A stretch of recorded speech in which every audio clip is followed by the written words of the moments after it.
Bien, leemos entonces la palabra en Filipenses capítulo número 2. Alabado sea el Señor. Dice así en el nombre de Jesucristo, por tanto, vamos, léalo. Si no tiene Biblia, escúcheme.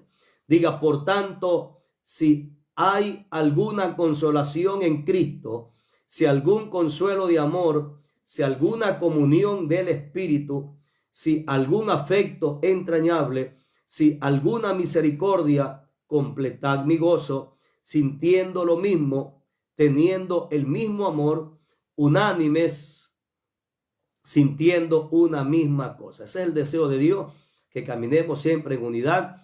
Hoy lunes ayuno, eso es unidad, todos unidos en ayuno, buscando el rostro de Dios. Y aunque vaya a trabajar, su mente conectada con Dios, orando, ayunando, momento de comer, momento de rancho, usted la palabra, la oración, busque la manera como aprovechar el tiempo. Amén. Versículo 3. Nada hagáis por contienda. Eso es importantísimo entender, de que de nada nos vale que nosotros sirvamos a Dios, oremos o congreguemos o prediquemos la palabra si lo hacemos por contienda. ¿No es cierto? Eso no tiene ningún provecho ni beneficio, ni tampoco Dios se va a glorificar. Ahí dice, nada hagáis por contienda o por vanagloria, antes bien con humildad, estimando cada uno a los demás como superiores a él mismo, no mirando cada uno por lo suyo propio, sino cada cual también por los de los otros. Es el evangelio de servicio, evangelio de ayudar, de extender la mano a aquel que no tiene, que lo que Dios te provee a ti y a mí podamos bendecir también a otros. Amén. Aunque muchas veces la gente no son agradecidas, hay gente que son malagradecidas, que se les sirven, se les ayuda, se les apoya y después te critican, te murmuran, te calumnian, te van haciendo daño, lastimando. No saben agradecer, pero cuando lo hacemos para Dios, gloria sea al Señor. Amén. Versículo 5. Dice, haya pues en vosotros este sentir que hubo también en Cristo Jesús. ¿Cuál es el sentir que hubo en Cristo? Dice, haya pues este sentir. El 6 manifiesta cuál es el sentir que hubo en Cristo. Dice, el cual siendo en forma de Dios, no estimó el ser igual a Dios como cosa a que aferrarse, sino que se despojó, dice a sí mismo, tomando forma de siervo, hecho semejante a los hombres, y estando en la condición de hombre, se humilló a sí mismo, haciéndose obediente hasta la muerte y muerte de cruz. ¿Cuál fue el sentir que hubo en Cristo? De llevar una vida de humillación, de quebrantamiento, de sujeción, de sometimiento y obediencia ante la presencia del Todopoderoso, que lo podría librar de la muerte, ¿no es cierto? Entonces, la vida cristiana es una vida de humildad, de consagración, de búsqueda, de sacrificio, de no buscar gloria ni fama, sino que sea siempre el nombre de Dios glorificado. Aquí no hay grandes hombres de Dios, aquí no hay grandes pastores, ni grandes evangelistas, profetas, apóstoles, ni quien sea. Aquí el único grande es Dios. Dios, Jesús, el Espíritu Santo, es aquel que se ha engrandecido en una persona que se ha dejado usar por Dios nada más. Pero el grande, sí, que usted no engrandezca a nadie, ni vanagloria a nadie, ni tampoco usted endiosa a nadie. Por ahí muchos dicen, no, que usted lo endiosan. ¿No? Una cosa es honra, una cosa es honrar a los siervos de Dios, otra cosa es endiosar. Amén. Pero mientras uno le mantenga dándole la gloria a Dios, mientras uno le dé la gloria a Dios y nunca le robemos la gloria, tendremos todo por delante. Entonces, haya pues de sentir que hubo en Cristo Jesús, que dice que él, el igual que siendo en forma de Dios, no estimó el ser igual a Dios como cosa que aferrarse, sino que se despojó a sí mismo, tomando forma de siervo hecho semejante a hombre. Siervo, servidor. El camino del evangelio es un camino de servicio. Usted y yo fuimos llamados a servir a toda persona. Sea que le paguen bien, sea que le paguen mal, no nos cansemos de servir. Dice la Biblia, no pagues mal por mal, sino que vence el mal con el bien. Entonces, por eso bendecimos a los que nos maldicen, oramos y pedimos a Dios misericordia por aquellos que son enemigos de la cruz de Cristo, enemigos del evangelio, enemigos de la verdad, y que nada les satisface, ¿no es cierto? Versículo 8 dice, y estando en la condición de hombre, o sea, Jesús se humilló, ¿no es cierto? Siendo Dios se humilló y tomando forma de siervo, ¿no es cierto? Semejante a los hombres, y estando en la condición de hombre, se humilló a sí mismo, haciéndose obediente hasta la muerte y muerte de cruz. O sea, la obediencia hasta la muerte. No es que yo inicié bien y termino mal. No es que al inicio yo obedecía, ahora ya no obedezco, ahora ya nadie me engaña a mí. No, entonces está mal. No, yo ahora ya no me sujeto a nadie, no me someto a nadie. Ahora yo ya me la sé toda. Ahora a mí nadie me va a engañar, ningún pastor. Entonces estás mal. Estás mal, porque siempre Dios te va a poner alguien que te arengue, alguien que te oriente, te enseñe, te aconseje, te instruya en la palabra.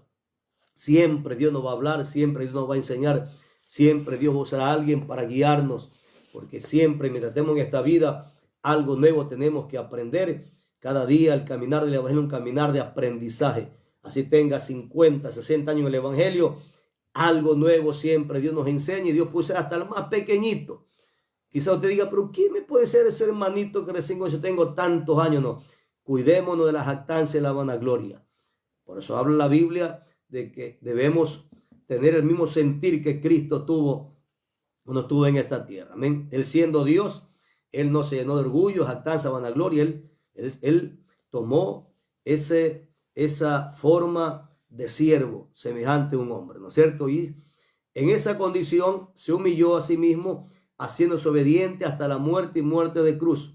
Ahora viene la bendición. Cuando usted y yo pasamos el proceso de obediencia, sujeción, de humildad, entonces viene Dios, te exalta, Dios te bendice. Por lo cual, dice, Dios también le exaltó hasta lo sumo y le dio un nombre que es sobre todo nombre, para que en el nombre de Jesús, mire qué tan grande bendición, por haber obedecido hasta la muerte, y haberse humillado en obediencia. Dice, para que en el nombre de Jesús se doble toda rodilla de lo que está en los cielos y en la tierra y debajo de la tierra. Y toda lengua confiese que Jesucristo es el Señor, para gloria de Dios Padre. Seguimos leyendo, versículo 12. Por tanto, amados míos, como siempre habéis obedecido, no como en mi presencia solamente, sino mucho más ahora en mi ausencia, dice Dios. O sea, aunque no esté el pastor ahí quizá presente, ¿sí? Te digo, no, yo no esté el pastor, hago lo que me da la gana, no me sujeto a nada ni a nadie. Pues entonces usted no es un cristiano que ha nacido de nuevo, no le ha resplandecido la luz de Cristo. Si usted es una persona que no se sujeta, que no se somete, que usted no honra a quienes debe de honrar, entonces estamos mal, estamos pésimos, porque Dios prueba los corazones. Dios prueba los corazones. Amén. Entonces, Dios nos prueba en todo momento, si somos gente sujeta y gente obediente. Por eso dice el 12, por tanto, amados míos, como siempre habéis obedecido, no como en mi presencia solamente, sino mucho más ahora en mi ausencia, ocupaos en vuestra salvación con temor y temblor. O sea, en otras palabras, aquí está en juego la salvación. Si yo no me someto, si yo no me sujeto, si yo no soy obediente a lo que Dios dispone, a lo que se establece en la iglesia, siempre para bien, nunca para mal, y yo no me sujeto, entonces mi salvación corre peligro. Por eso la Biblia enseña que debemos ser obedientes en todo tiempo. No es que yo me porto bien cuando está mi mamá, mi papá, cuando está mi mamá y papá me desparramo. No es que me porto bien mientras los jefes me están mirando y después yo me desparramo. No es que yo me porto bien mientras esté el pastor, la pastora, y si no están ellos, yo hago lo que me da la gana. Entonces estamos equivocados. Ese no es el evangelio. El evangelio es un evangelio de humildad, de sujeción y de obediencia. A fin, dice claramente, de que nuestra salvación no se extravíe ni se pierda. Por eso dice, no como en mi presencia solamente, sino mucho más ahora en mi ausencia, ocupaos en vuestra salvación y temor y temblor. Significa que el ocuparme en mi salvación tiene que ver con una actitud de obediencia. El ocuparme en mi salvación tiene que ver con una actitud de humildad, de sujeción y sometimiento a quien está delante de mí, sea el pastor, sea la pastora, o sea quienes los pastores hayan dejado para que puedan seguir pastoreando la grey, porque la iglesia es del Señor. La iglesia no es de un hombre, la iglesia no es de un pastor, ni de un apóstol, no, la iglesia es de Dios. Los hombres solamente son un instrumento nada más. La iglesia es el Señor. Un día uno va a partir de la tierra a la presencia de Dios y la obra se terminó. No, la iglesia tiene que avanzar y tiene que seguir adelante.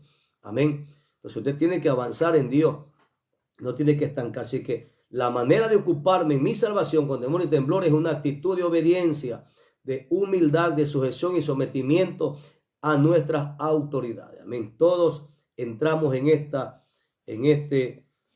palabra, en esta promesa o en esta exhortación de la obediencia. Versículo 13. Porque Dios es el que en vosotros, dice, produce así el querer como el hacer por su buena voluntad. Dios es el que pone el querer hacer. Así todo, dice, haced todo sin murmuraciones y contiendas, para que seáis irreprensibles y sencillos, hijos de Dios, sin mancha, en medio de una generación maligna y perversa, en medio de la cual resplandecéis como luminares en el mundo.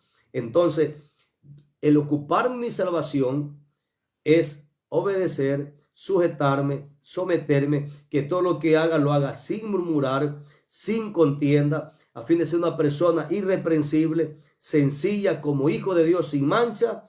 Dice, en medio de una generación mala, perversa, insujeta, rebelde, que no se sujeta a nadie. Hoy en día nadie se quiere sujetar a nadie. Los hijos no se quieren sujetar a los padres. La mujer no quiere sujetarse al marido. El marido no quiere someterse a Dios. El hombre no quiere sujetarse al líder, a su jefe, al instructor. La oveja no quiere someterse a los pastores. Los líderes no quieren someterse al pastor. Y todo es un desorden, y eso es un demonio, eso es un espíritu, porque el pecado de Satanás fue la rebelión, y la rebelión es vivir sin ley. La rebelión es que nadie me sujeta, nadie me somete a mí, yo no obedezco, yo hago lo que a mí me da la gana. Entonces, eso es vivir sin ley, eso es ser un rebelde, aquel que no recibe reprensión, ni consejo, ni instrucción, ni guianza, ni enseñanza de nadie, porque según se la sabe toda.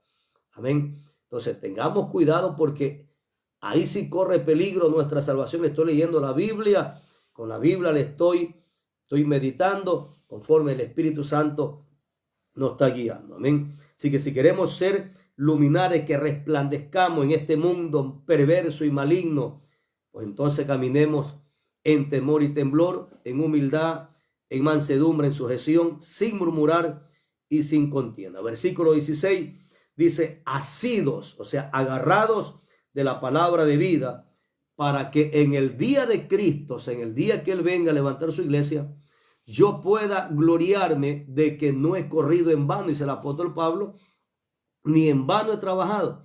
Y aunque sea derramado en libación sobre el sacrificio y servicio de vuestra fe, me gozo y regocijo con todos vosotros.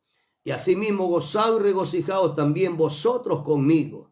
O sea, sirviéndole a Dios con un corazón limpio, un corazón sano, corazón agradecido, en humildad, en unidad, haciendo todo para la gloria del Señor.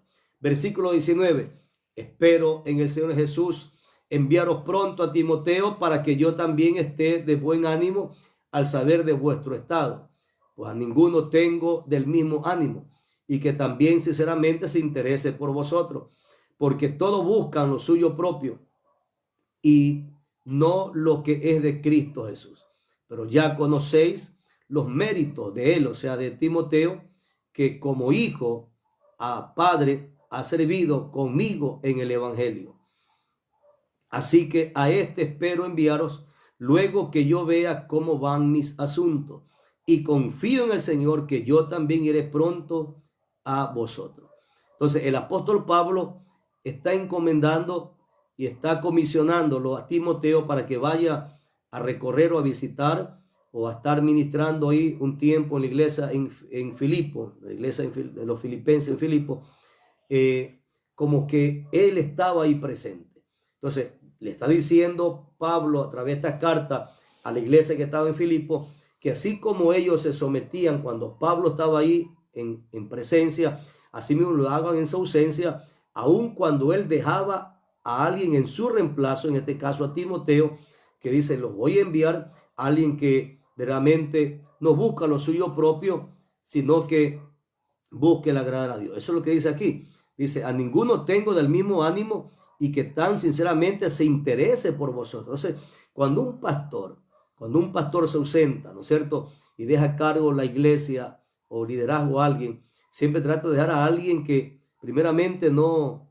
busque lo suyo propio, no busque vanagloria ni cosas por el estilo. Segundo, de que tenga ese mismo ánimo, ese mismo sentir, esa misma fe, esa misma visión, ese mismo espíritu, y que su deseo sea de servir, que sea de ayudar, que sea de que la obra avance, que la obra siga adelante. Entonces, cuando uno deja a alguien encargado de un liderazgo, una obra, un ministerio, un liderazgo, una casa de oración, es porque sabemos de que es un hombre o una mujer que va a caminar en la misma fe, en la misma visión y en el mismo sentir, y que va a ser la obra de Dios. Va a ser la obra de Dios, va a ser guiado en todo por el Espíritu Santo. Entonces Pablo dice, así como en mi presencia ustedes me obedecen, en mi ausencia, con más razón, ocúpense en vuestra salvación con temor y temblor, sometiendo y sujetándose, ¿no es cierto? En medio de una generación insujeta, corrupta, perversa, rebelde, que no se somete a nadie ni a nada. Seguimos leyendo versículo 25.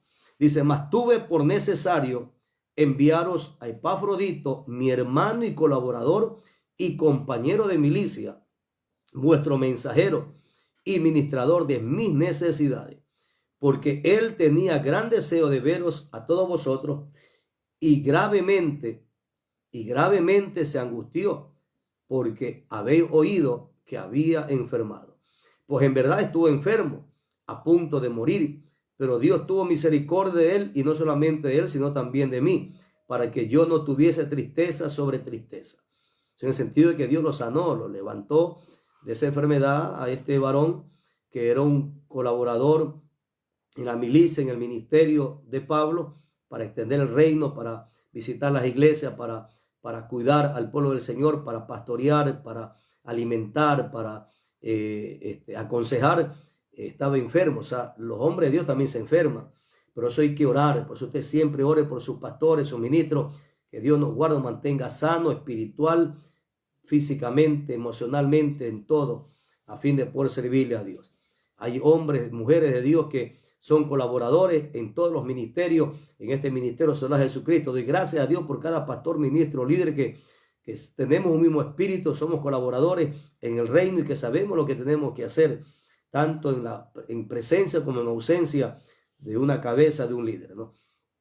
Versículo 28, así que dice, así que le envío por mayor solicitud, para que al verle de nuevo os gocéis y yo esté con menos tristeza. Recibidle pues en el Señor con todo gozo y tened en estima a los que son como él, porque por la obra de Cristo estuvo próximo a la muerte, exponiendo su vida para suplir lo que faltaba en vuestro servicio por mí. O sea que era alguien que se había enfermado por estar en la obra de Dios, por estar sirviendo a Dios. Entonces, ¿de qué vale o sea, no hay nada más justificable que diga, bueno, me enfermé porque estoy sirviendo a Dios, estoy orando, estoy ayunando, estoy vigilando, estoy predicando, me esfuerzo y por eso me enfermé, ¿ya? Y no diga, no, me enfermé por estar viendo televisión, me enfermé por estar con glotonería, no ayuno, no vigilo, no busco a Dios, ando haciendo todo menos servir a Dios, me enfermé. Entonces, no es justificativo, ¿no es cierto? Pero que uno se gaste por la causa de Cristo, pues hay un justificativo. Padre, ayúdame, sáname para seguir sirviéndote en tu obra, porque soy ciertamente una pieza de bendición en tus manos en este ministerio para la gloria tuya. Y Dios nos va a mantener siempre con fe, con salud, con fortaleza, en pie, para poder ser de bendición unos a otros. Formamos el equipo para llevar adelante la obra del Señor. Dios te bendiga, iglesia, Dios te guarde. Gracias por lo que hasta aquí me han acompañado. Saludos a cada